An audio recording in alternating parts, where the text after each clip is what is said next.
Welcome to Blizzard Fire. We hope this video helps fire up your solution.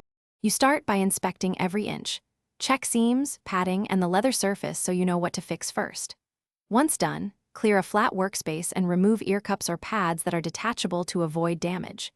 Use a microfiber cloth and a tiny amount of mild cleaner, 1/2 teaspoon diluted, to test a small patch. This confirms color fastness.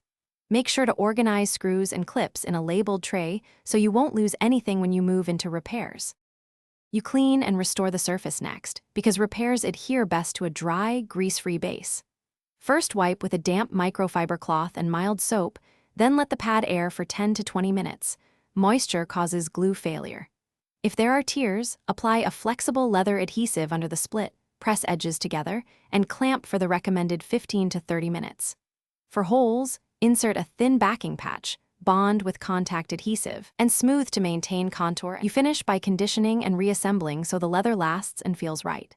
Apply a thin coat of conditioner, let it soak for 5 to 10 minutes, then buff gently to restore suppleness and reduce cracking. Reattach ear pads and test fit and sound, tightening screws just enough for a secure fit without stripping threads. If you notice discoloration or stiff spots after reassembly, re-clean that area and reapply conditioner. If issues persist, plan to replace the pads to protect drivers. Thanks for watching. If you found this helpful, don't forget to like and subscribe.